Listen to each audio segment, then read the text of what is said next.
the evacuation is happening, but at the same time, tension, as far as I know, is not increasing. I know that we don't have access to latest information because the internet has been cut by the authorities. But two good signs we've heard are that the authorities have cancelled the executions of over 800 people that they had announced previously. That's a very good sign. And Mr. Trump has also said that he is holding off on any strikes for the moment.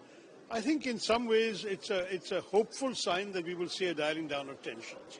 Because I would not be surprised if all the countries in the neighborhood, the Gulf countries, particularly some of the ones that could be at the receiving end of any disorder in Iran, refugees cross over the Gulf into the Gulf countries and into other neighboring countries in the region. I think they would all want some calm and order. They would not want strikes. They would not want attacks. And there's also probably some anxiety about the geopolitical implications of allowing the situation to spiral out of control. So my gut feeling at the moment is we may have turned a corner. We'll have to see. And as I said, we are not recipients of 100% accurate information, but there are reports that the street protests are dying down and that the executions have been stopped, and that in turn the White House is also calming down, and the same language of threats and so on that we have heard of possible strikes, that is not being heard.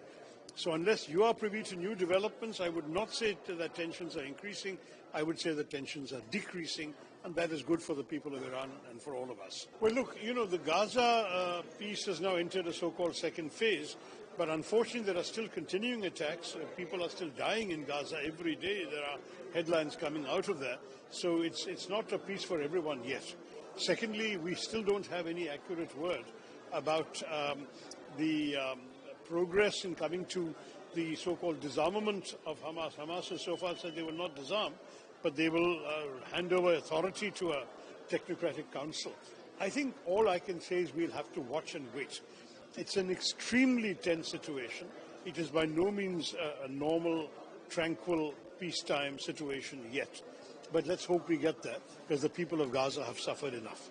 Now, Venezuela, we've seen a very curious situation where the head of the government has been removed and taken away, but that the regime is continuing without any change.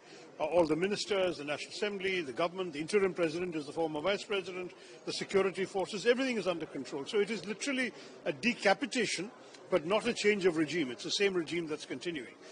And in those circumstances, it does look as if this change of government was brought about without any talk of democracy, human rights, any of those usual things we're used to hearing from Washington when such changes happen. Instead, he has said very openly it's about the oil.